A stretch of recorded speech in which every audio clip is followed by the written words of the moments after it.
Hey everyone, I am super excited to show you the Batman the Animated Series Gotham City Lego set. Lego sent this to me early to review, but of course all thoughts are my own.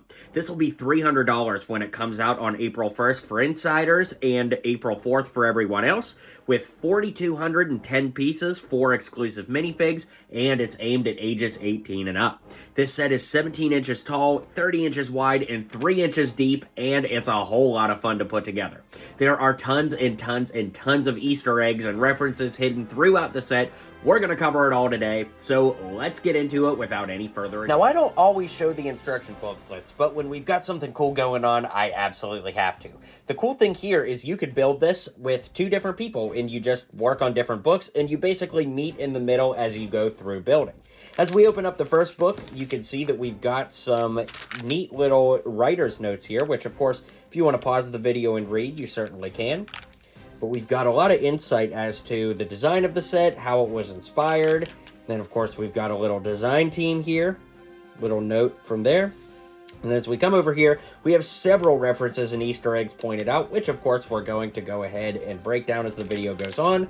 Then we get into the instructions. One more thing is as you start a new bag each time, it tells you an episode, The Strange Secret of Bruce Wayne, which I think loosely kind of ties into whatever you're building at the time. You can see here, number 2 on leather wings. So I did not go through and match up every single episode to every single thing that we see going on, but I have to imagine that, like you can see building here, there is some level of overlap, but I don't know how absolutely on point detailed it is. It may be. I'm just saying I don't actually know off the top of my head.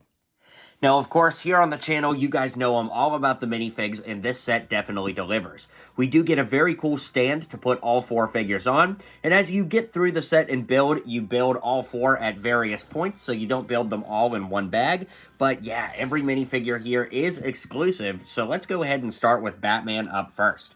As you can see, he has dual molded legs with printing on the front to show his kind of like underoos shorts, if you will. We've got a great new torso print with that yellow belt, as well as some printing on the back of the torso too. And you can see that the inside of the cape is dark blue and the outside is black.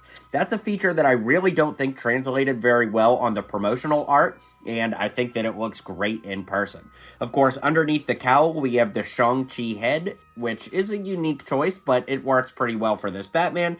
And of course, that cowl on there with the white eyes completes the look and makes him look awesome. Next up, we have Harley Quinn.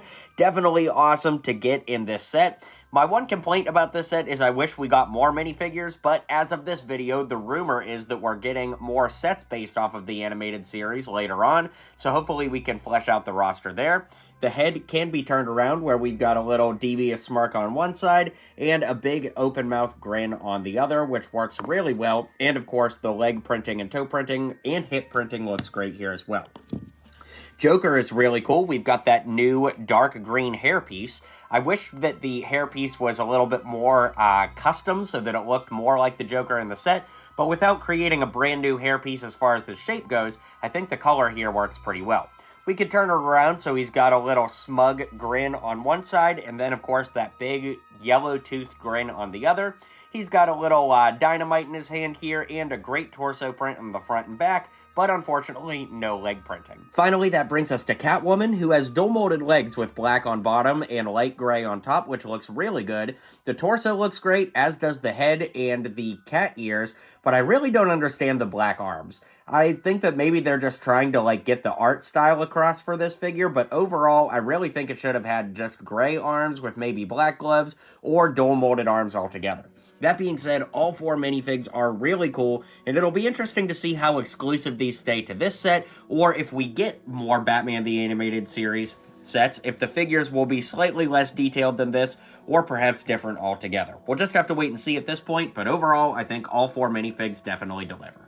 Now, before we get into the Easter eggs and details of the set, I think it's good to talk about the overall construction and the methodology by which it's built.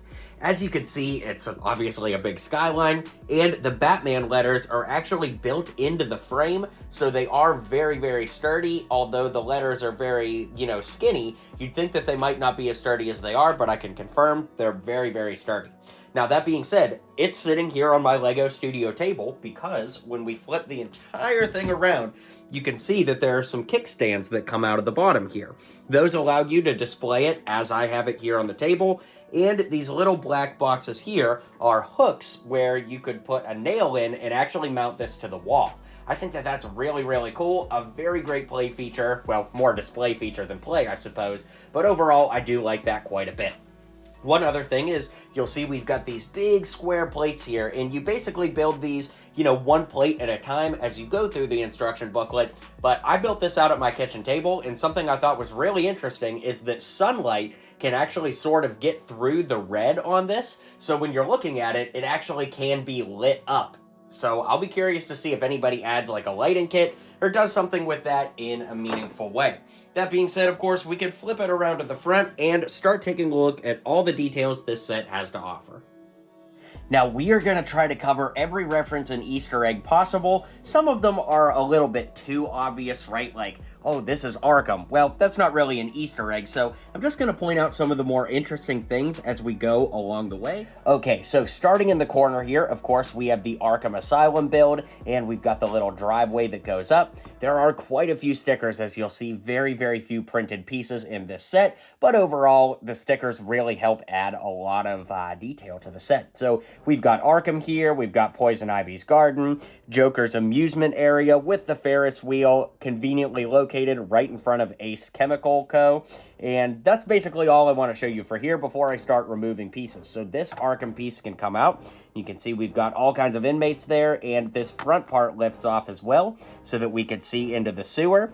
And this Ace Chemicals lifts off here so that we can see there. So let's move the camera closer and take a look at all the details.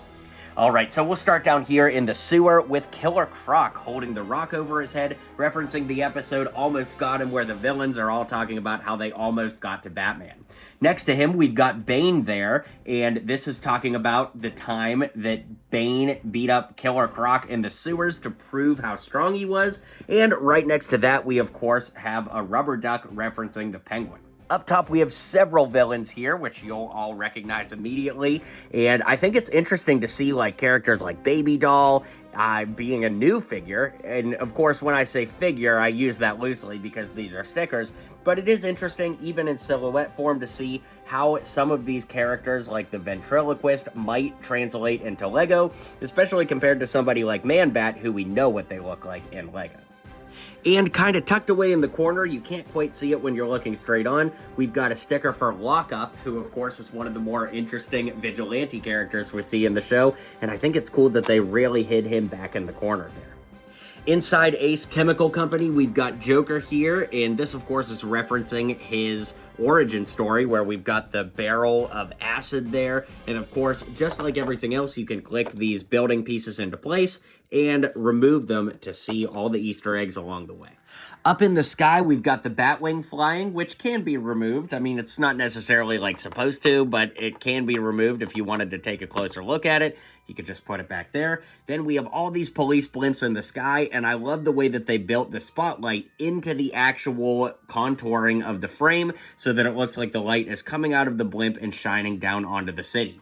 Finally, while this isn't necessarily a play feature, you can remove this panel here so that you can line up the nail or screw in the wall if you're going to go ahead and frame it. Then, of course, you could put that wall piece in right there as if nothing ever happened.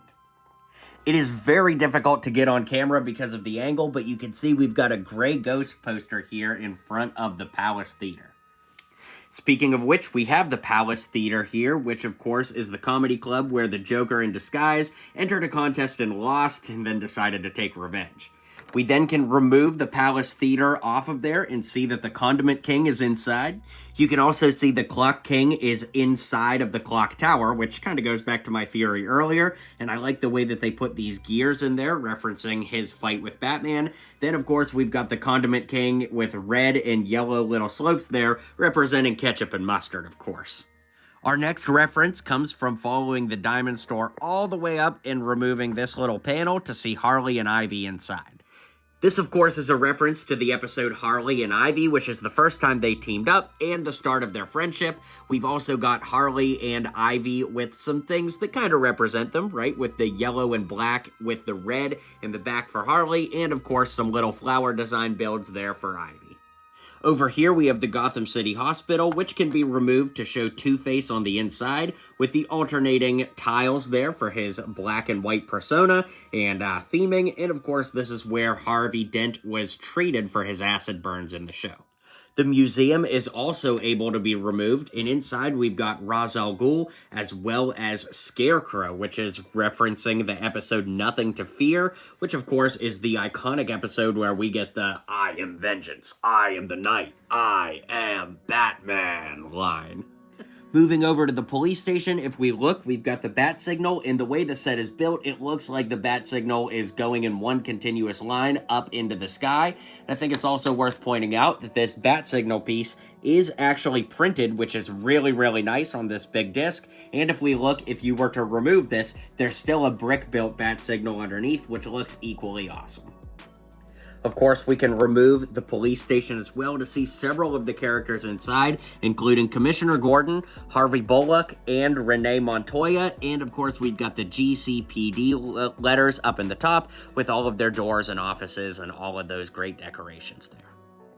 Going up from the police station, you can see the Wayne Enterprises sticker right here. That one's relatively self-evident. Then, of course, we've got a 2x2 printed tile of Batman standing there, referencing the opening theme of the show, and I love the way that that looks. Coming down, we've got the Gotham Opera, which of course can be removed to see the Penguin inside. Everything here being a reference to the episode Birds of a Feather. Moving over, we've got the Gotham City Court with lots of stickers and great detailing, but nothing to reference here as far as like Easter eggs or anything. But one cool thing they did is build these steps using little L bracket pieces. It's kind of hard to explain, but it does look really good the way that those pieces are stacked. And that's a style I've not seen used before, but technically a legal building technique, so I dig it. Moving up a bit more, we've got this neon pink cat, which of course is a reference to Catwoman, and it's pretty self-evident when we open it up. You can see we've got Catwoman with some paw prints showing where she's been. Love that. Up at the top, we've got Galaxy Broadcasting, which of course is referencing the Clayface episodes. And what do you know, there's Clayface on the inside. I love what they did, and man, do I hope we get a Clayface minifig someday. We are overdue. Here we've got the Riddler's question mark, and to no surprise, we can actually lift that out and see the Riddler on the inside right above. I love the color of this, and of course it looks great. Over in the bottom right corner, we've got several references to different locations shown throughout the series, including Polly's, the pool hall, which if I turn it, you can see we've actually got a sticker that says pool. It's a little tricky to see with where it's put on the set, but that's quite awesome. Then we've also got the Wild Deuces Club, as well as the Stacked Deck, both of which can be removed to show the Batcave on the inside. Now we have a brick-built Batmobile right here that looks really good in dark blue. In fact, this would be just a cool like little advent calendar build or something if we ever got a Batman advent calendar. Oh boy, I wish that would happen. And then as we remove that, you can see that there's just like some caverns underneath the little staging area for the Batmobile. We've got Robin and Batgirl running toward the Batmobile, of course. If we look up in the top corner, we've got the penny hanging up there in the corner, an iconic part of any Batcave. And of course, the Bat computer in red there. And also, you can hide this little piece, which of course you can push down for the Batmobile to drive out on. So that's very cool, like a little ramp. Then, of course, the Batmobile, just you put this stud right there, and it locks into place a little something like that. If we move it up just a hair, we can actually remove the Wayne Manor piece as well to see a grandfather clock, the bookcase, and Alfred himself.